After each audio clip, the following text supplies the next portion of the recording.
And of course we were going to go. It's my family's history. It's my grandfather's legacy. Welcome to Door, a multi-generational story of memory, trauma, and identity. I'm Miriam Terlinchamp. In this 5-episode series, we follow how my family, over 4 generations, metabolized a history of survival, trauma, and hope, and reclaimed a story nearly erased. This is episode 1, A House for a Life.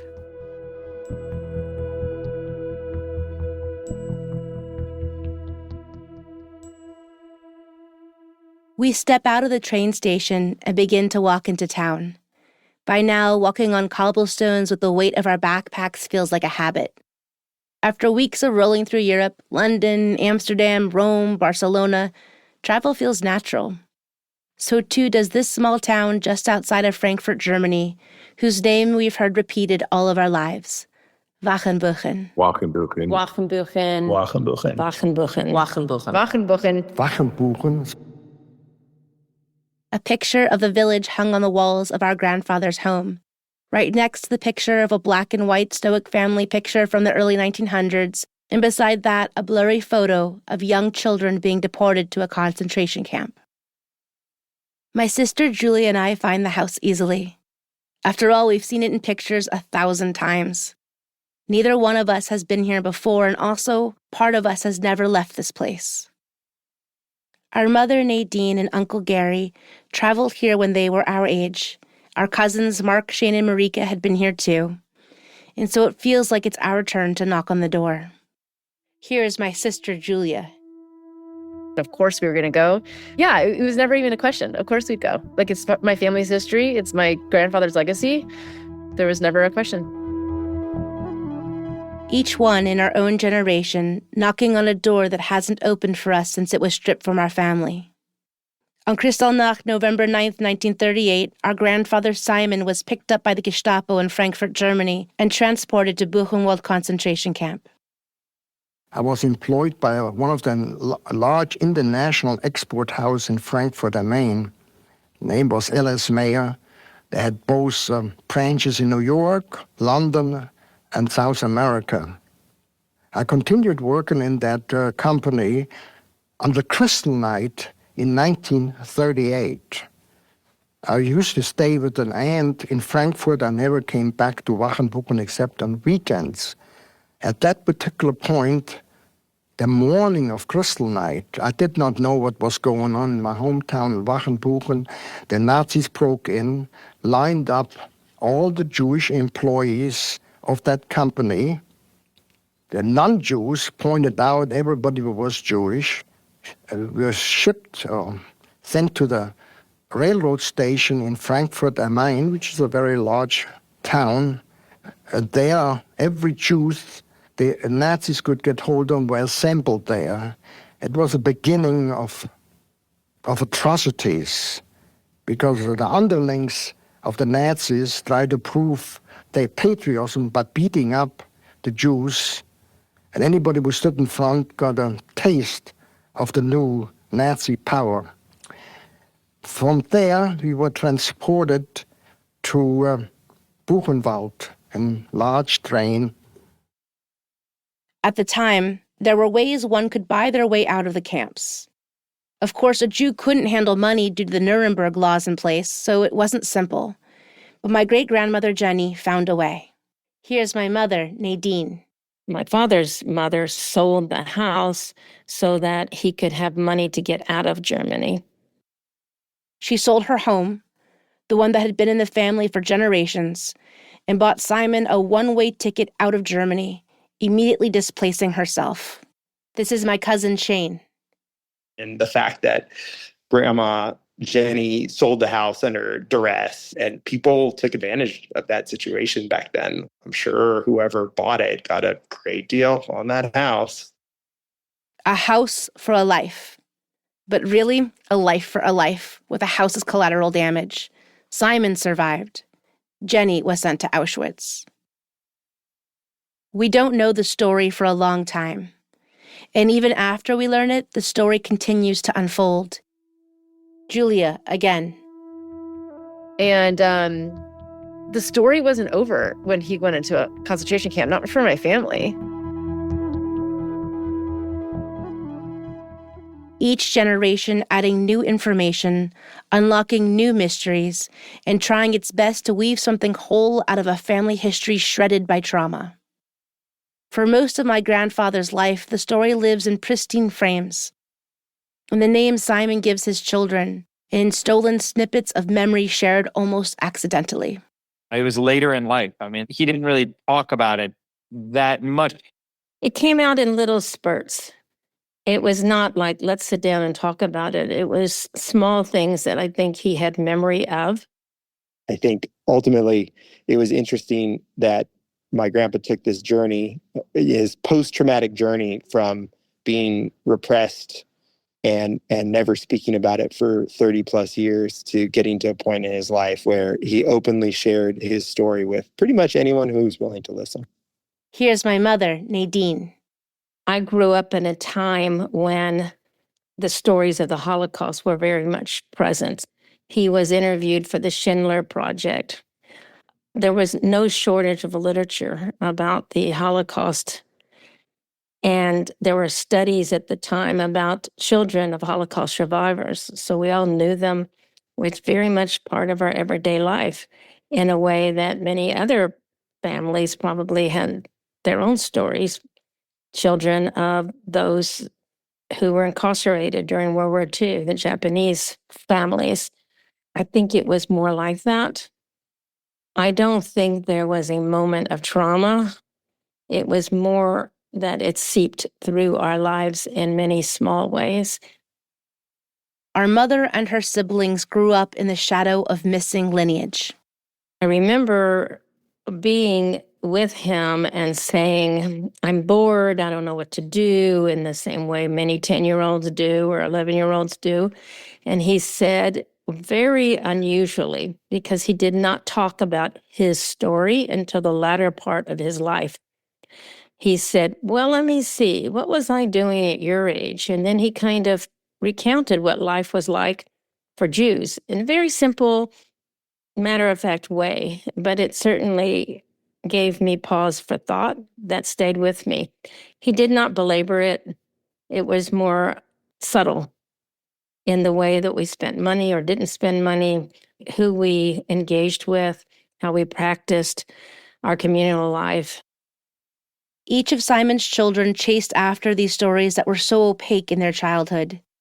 Each, in their own way, set out to discover the lost pieces of legacy, reclaim disappeared ancestors, and pay homage to the price of survivorship, ultimately finding themselves standing in front of the door of their father's childhood home, as if called into sacred pilgrimage to both remember and reclaim a story that is both uniquely Simon's and also an integral part of every single one of our identities. Nadine, again. It's kind of like asking why you go to Mecca. That was sort of our focal points. We've heard so much about Wachenbuchen and about my father's experience, and it was an homage, I suppose. And I did visit with the family that was a neighbor, but the entire time I was there was the neighbor across the street on the balcony crying because I was something, I think, like a ghost from the past. When Simon endured indentured servitude, starvation, humiliation, and torture in Buchenwald, he couldn't have known how he would tell his story and to whom. Yet after the worst moments in his life, the murder of his entire extended family, the burning of his school, the loss of his home, his country, his way of being, there would be a wife and children and grandchildren and great-grandchildren, each in their own way, always knowing that his story was part of our own. This is his granddaughter, Jennifer. Like the first time I laid eyes on him, I knew that all this had happened. I mean, I don't remember a time when I didn't know that was his experience. And his eldest daughter, Davida. I've always heard it.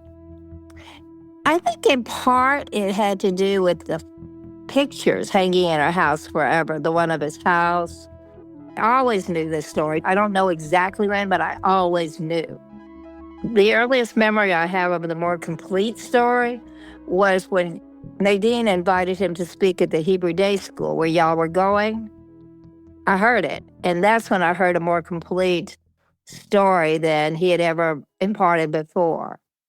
When you've known part of your story for all of your life, it's natural to want to know more. Each of us making our own pilgrimage to the place, the small house in Wachenbuchen, Germany, to stand at the threshold and say, Here I am, and you didn't knock us all out because he made it. There's a whole family that is in existence because of that. So there was a whole lot of righteousness, I suppose, involved with it. And there was a certain pleasure in seeing that neighbor be upset because I believe it was a neighbor, one of those people who took advantage of Jews who had to leave very quickly and either just took those houses or bought it very much on the cheap. We now know what happened to those houses. They sold the houses, but they didn't realize they had to leave and they got what they could get. each of us has a version of reconciling the concept of we're still here, and those that took advantage of our suffering are also still here. And in between those two statements, just this year, 87 years after the house was taken, the city placed Stoppelstein, memory stones in front of the door. Here is my sister Julia on a trip in October 2024 to Frankfurt. I walked a lot in Frankfurt and I started taking pictures. I started coming across, they're called stumbling stones in English, came across all these stumbling stones and just really made me really think. I took a picture of 6 stones in front of a Kentucky Fried Chicken and just thinking about, imagine being in Cincinnati, right? And your kids just walking into a Dairy Queen, and if you had walked across these something like stumbling stones and knowing that there was a deep history there, that there was a personal connection to like what had happened to the family that lived in what is now a Kentucky Fried Chicken. And it is so incredible. Like, I don't know how many people know that's what they were walking across. You know, next time I'm going to go to Germany, my eyes are thinking I'm going to be totally wide open to seeing this city and the community in a very, very different light, and to think more thoughtfully about where I'm walking and what has that meant for the generations before me and what they experienced. And knowing that that legacy is now in Wachenbuchen from generations to come, you know, like how powerful that is. And my mother, Nadine, Aspiring to put markers at these places that you can't avoid because they're where you walk, these stones. You can't avoid them. There are first-person statements that are etched into sidewalks on the way to places. The German government, during that era when all of that happened, was saying, yes, this happened and never again. So for those of us who are descendants, to go and pay that visit and say, we see it, we acknowledge it, we so appreciate it, we support you. How can we participate? And then as our voices, as descendants, are strong. and my cousin Mindy. There was never a headstone. There was never a monument for his grandmother. And he thought that at least, the Stoppelstein was something. And then when he saw that little stone, it was a little thing, but it made it feel like, yes, she's remembered. They're remembered. And I think that's one of the biggest things that we have with the Holocaust. All these people died. Who remembers it? Who remembers the Holocaust in totality? But it's the individuals. Each of them had to go through that. Here's Dr. Sarah Crane, visiting professor in the Judaics Program in Holocaust and Genocide Studies at the University of Cincinnati and the scholar in residence at the Cincinnati Holocaust and Humanities Center. Memorials have a duty to give us a space that we wouldn't have in our lives otherwise. I mean, I think this is also what's so interesting about the Stolpersteine, the stepping stones in Berlin, is that I had one right outside of my apartment when I lived in Berlin. I had one right outside of my apartment when I lived in Frankfurt. And it was part of my daily life that I would see this stone right outside of my door. And what it did for me was did create like a little space to kind of reflect and remember even in my kind of daily life. And I think this is something that memorials do very well. But also the fact that I saw it every day kept it relevant. This is Herr Herbert Biegemann, who leads the effort of organizing the Stapelstein in Frankfurt and was a longtime pen pal of Simon's. Es ist immer ein Ausnahmefall. Das heißt, Sie haben hier. The area where I lived is called Maintal. It's 4 villages thrown together, including Simon's family's village of Wochenbuchen. In Maintal, there are 85 Stapelstein, stepping stones.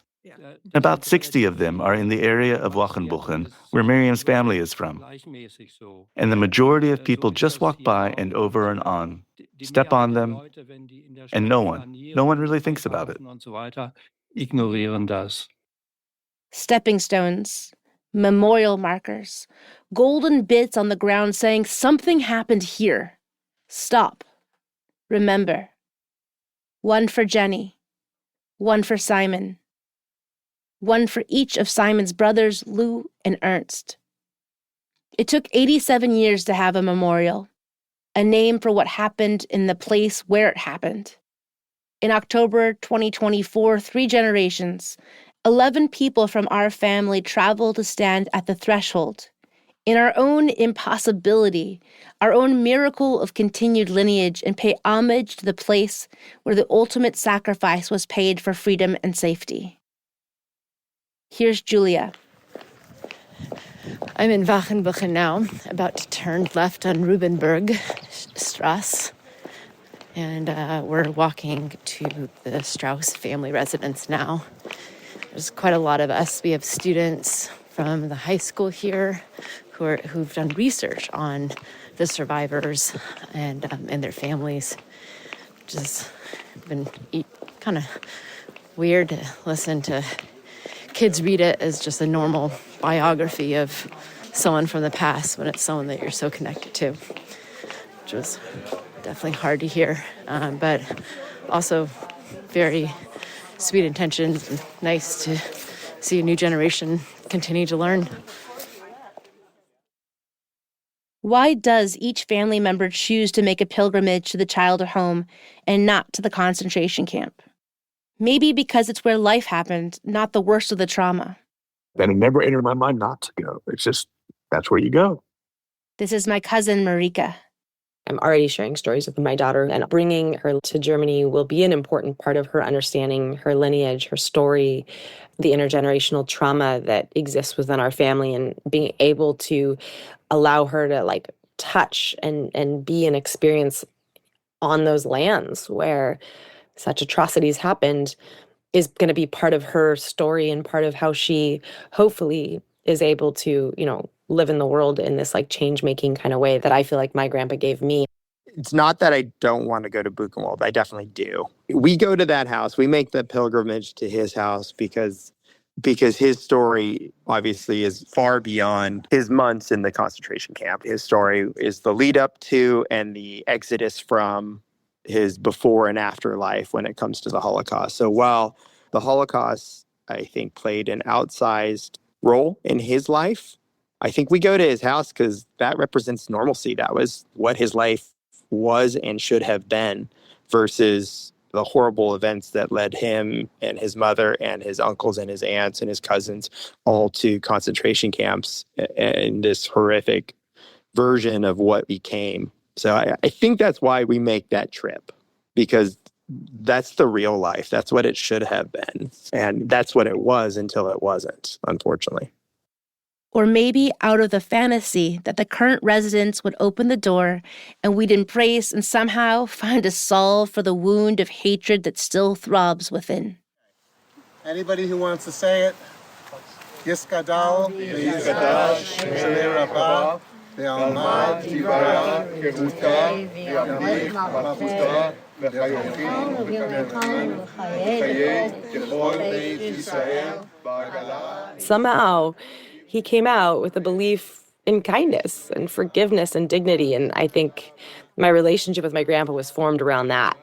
You look at the horrors and the atrocities from the Holocaust, and it would be perplexing to imagine, how does someone just find forgiveness, or find a way to live in the world without just, hate.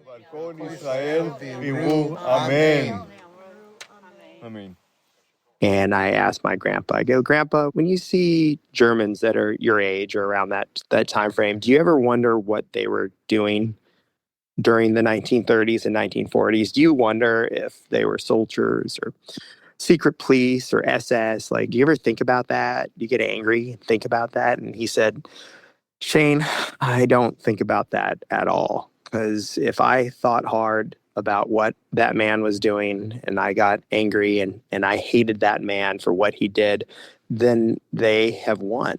And if I can look at that man and forgive him for whatever he may have done, then I have won. And that really stuck with me as a beautiful way to look at life, to have that capacity for forgiveness and understanding your own self, that love is so much more important than hate. It really stuck with me through my life. Or maybe, as my sister says, so if anything, it just opened the door of how much more we could learn about my family that we were told was totally erased and eradicated. That was the whole point. That was what the Nazis were trying to do, right? But talk about what strength there is in the power of the storytelling, right? Turns out that through all these new resources, there is a way to learn more and to tell an even more powerful story about what happened to our family members and to their community.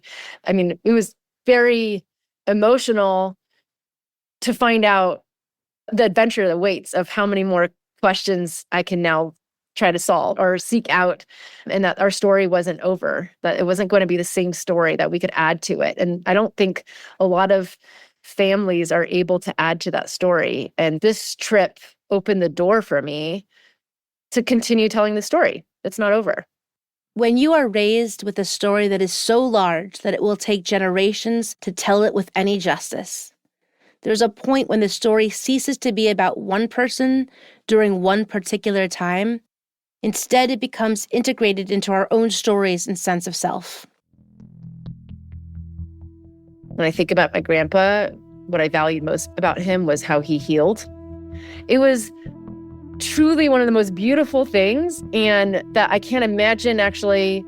I never really got a chance to ask my grandpa about what that meant for his own healing journey, about his relationship to Germany and his story about the Holocaust. But for him to be able to come back to his homeland, and that was his one wish, right, is to pass along the story. B46 Ihre Anschlussflüge vielleicht ganz interessant. Ladies and gentlemen, we are disembarking on Terminal 1B, 46B46 for all passengers with connecting flights. I knock. I knock again. There's no answer. None of us have been inside the house. But it's not the job of the house, or the current residents, or the neighbors to give us our story back, to fill the emptiness or bear witness to our thriving lineage. And then I think the most emotional, and I really lost it at this point, was I just thought about how much I missed Grandpa. Like, just being around him and his stories, it's choking me up right now. It's just, it's just miss being around him and being at his house, getting to replay some of that in my mind and just reflect positively on what great experiences I had with him and the great relationship I was lucky enough to have with him well into adulthood. It was a mixture of grief and gratefulness that I felt when I was standing in front of his house. And a older German guy came by. He pedaled by as I was crying on the side of the wall. And I'm in my full running gear. And he said Guten Morgen. And I oh. I had to, that kind of snapped me out of it a little bit, but it was I won't, I don't regret it or anything. It was this very emotional moment that I experienced out there. It is our job to embody the story, opening up our own doors to possibility by declaring who we are in the face of this story, what we've been shaped by, and what restorative practices we will bring to the world is part of our own legacy. Ohio Humanities made this episode of Door to Door possible. Door to Door is a production of the Institute for the Next Jewish Future and part of the family of podcasts of Judaism Unbound. Created by Miriam Terlinchamp, directed by Joey Taylor, produced at Monastery Studios, original music by Rich Hordinsky, and art by Katie Kasner. Check the show notes for bonus material and resources.